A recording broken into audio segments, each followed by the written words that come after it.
Welcome to Fortress of Faith with Tom Wallace, calling North America to repentance and revival.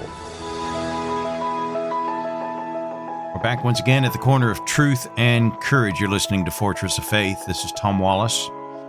I want to go back to a topic that I was talking about yesterday with just having 15 minutes in a program. Sometimes you run out of time to cover some of the things that you want to dive into.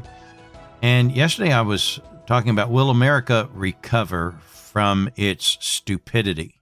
We talked about a list of things that are destroying America from within. I've been warning for over a decade that God's not going to wink at our sin. Judgment will come at his hands. It's not all going to, fall on us like the sky is falling and happen overnight. I believe it's going to be a slow process of the end of our Constitution, the end of our freedom, the end of the prosperity that we've enjoyed in America, the end of freedom of speech and things that we value. Imagine what it would be like living without the Bill of Rights, without our Constitution. I believe, and I don't think that's speculation. I will share some speculation here in today's broadcast, but I believe America is signaled for us in the Bible. We don't have a place in prophecy. We're not there. Other nations are mentioned, but you're not going to find us in Bible prophecy. So what does that mean? That means that mighty America will probably one day crumble and will fall. Israel was warned very clearly. God gave special instructions for them to follow about the land of the Sabbath. They were supposed to give the land time to yield. That's very well spelled out in Leviticus chapter 25, verse 2. It says, "Speaking to the children of Israel, and say unto them, when ye come into the land which I give you, then shall the land keep a Sabbath unto the Lord. 6 years thou shalt sow thy field, 6 years thou shalt prune thy vineyard, gather in the fruit thereof. But in the 7th year shall be a Sabbath of rest unto the land, a Sabbath unto the Lord. Thou shalt neither sow thy field nor prune thy vineyard." Well, somewhere along the process in their history, they stopped carrying out the Sabbath. And just watch how this happens. Imagine it. You're farming your land and your neighbor's farming his land and all that type of stuff. And it comes time for the Sabbath. Both of you inhabited your land at the same time. And, the first time you all kept the Sabbath and, you're kind of groaning about the fact there that you're not going to get a crop this year because, you're not going to gather from that field, from that patch of land. You're giving it its Sabbath. And you probably practiced it for a while because, that's what everyone did. Then something happened. A neighbor decided, you know what? I don't care. I don't think God's going to judge me. I don't think he's going to burn my house down. I don't think a lightning bolt's going to hit me.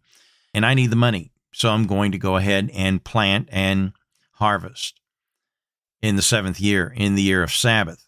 And the others say, "Oh man, don't do that, man. You're inviting trouble on you. You're going to have plague, pestilence, whatever type of stuff." Nothing happens to them. And so 7 years later, he comes around again. Guess what? The guy's not going to do it again. And so now the neighbor says, "You know what? I think I'm going to try that too." And before long, everyone's skipping out. No one's holding out the Sabbath. The earth didn't open up and swallow them up, and lightning bolts didn't fall out of heaven and all that kind of stuff. Why should these people prosper and we suffer? Just obey God's word. It doesn't make sense. And so before long, they start missing it. And they don't see that they are inviting judgment upon themselves. This went on for a period of 490 years. They missed 70 Sabbaths. And God started raising up prophets at the end. You know what, Israel? You messed up. You disobeyed God. You flaunted God's way, and you turned around and said, "I'm going to do it my way," and thought you can get away with it. Well, they didn't. God took them into captivity for 70 years. For every time, every Sabbath that they, as a nation, turned away from God, didn't give the land the time to rest, God took them out of the land so it could rest for 70 years to catch up and to bring a judgment upon them. I'm here to tell you, judgment may not fall on us right away, but it will come. And when it comes, I believe America will be smashed. I want to be clear. What I just talked about, I don't think is speculation. I honestly believe this is coming. I believe God, the Bible says, to him that knoweth the good and doeth it not, to him it is sin. We've been warned many, many, many times about what we're doing, and we continue in it. We all see it. We see the decline of our country. We see the stupid pills that we seem to be eating, and we keep doing it. And we think, oh, well, we're getting by so far. There is coming a day of judgment. Now, there's many ways that our country may break up, but I think we're getting close to the brink. Imagine, let me give you some scenarios, and this is speculation now. Now I'm going to enter into speculating how things could happen and what could be as a result of this. But I believe that America will come to an end. It breaks my heart to say it. I don't want to say it. I don't want to believe in it, tell you the truth. But I think that the reality is coming. I don't think we can survive much, much longer in the way that we're going. All the border crossings and stuff there, we're hearing in the news of all these Chinese people coming in. What if a whole regiment of Chinese soldiers are here amongst us and ready to launch an attack? What about the jihadis that have been slipping in? We've had more and more people being caught that are on the terrorist watch list. What about the gotaways that we didn't catch? What about the sleeper cells that are here? What's going to happen when America certainly one day, and it will, run out of money, and it can no longer print, and inflation is going to be there, and we're just going to overspend and all these things, and we've added to our burden by all these illegals that have come in. We're spending millions and millions and millions of dollars on them, and it's taken away from those that have already been living on the government, and they're getting shortened.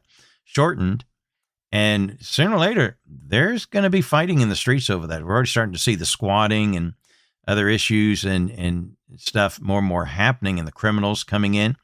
Before long, it's going to get desperate when there's no food, when the government runs out of money. And I can see chaos, and I can see countries. We're already so polarized and all that. If we break up, and I think, some are going to say, we're enough's enough, and a fight will happen, and if there's a stealing of the election, so many different things, the attempt to take the guns from the people, there's so many things that could trigger a breakup in our country. Here's now what I'm going to speculate, what could happen, although it's going to be painful.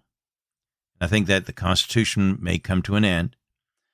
There'll be an opportunity for America to be reborn out of its ashes. We may be invaded by a foreign power in a weakened state. There could be a nuclear war that could be coming ahead with what's going on with Iran and all that. Iran has allied itself very deeply with Russia and China. They see us as a broken state. They might come in to glean some of the war booty that could be available to them.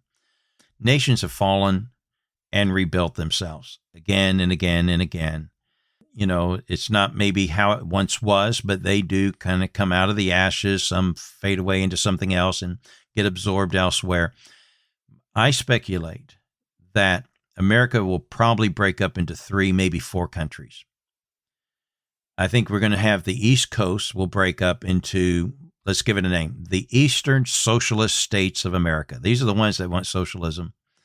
And it'll be all the New England states, Maine, Vermont, Massachusetts, Rhode Island, New Hampshire, Connecticut, New York, New Jersey, Maryland, Delaware, Virginia, District of Columbia, and Pennsylvania will probably slide itself in and ally itself with those people. Their population right now, currently 76 million. The GPD of those states together is 4.85, and that's huge. That's kind of, it'll kind of like make them the 4th or 5th largest economy in the world if that breaks into its own state. Now, the western states on the West Coast, I speculate that we might see a birth of a new nation, the Western Socialist States of America, including California, Oregon, Washington State, Nevada, Utah, Colorado, and Hawaii will probably tag itself there. 64 million, just below the other group there, and their GDP is $4.03 trillion, putting those states together. So it'll be a very substantial country that will be born there. But I believe that some states will be lost. They either might make their own third little country there. That'll be the northern socialist states of America. That will probably be Illinois, Michigan. I think Wisconsin and Minnesota will join in there.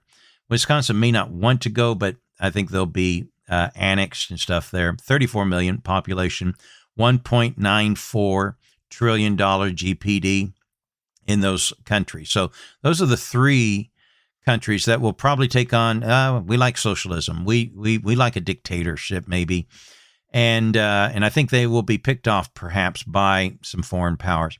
These the northern state might actually be annexed and join into Canada. They might all those liberals might find a home up there in Canada. Sad to say, but then the meat of the country, maybe the MAGA country, I don't know, but Make America Great, those who are probably want to, rebuild America, keep it as a republic.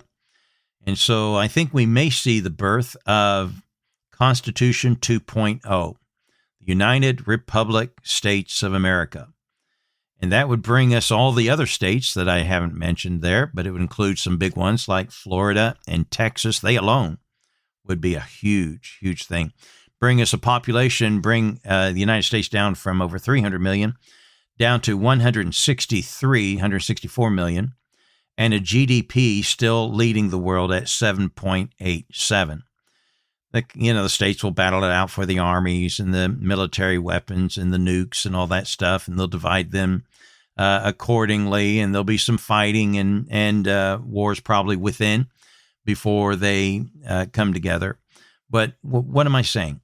I normally my program's not filled with this kind of stuff, but I think about this. I've thought about it for a while, and I thought, you know what? I'm just going to share that with my listeners. Again, this is all speculation.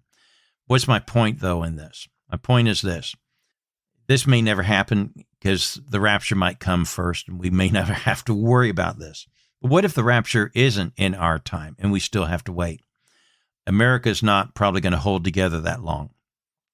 If that does happen, and if we break up, it might all seem like a disaster. The sky is falling and, there's no hope. No, I think there may be some shiny days ahead.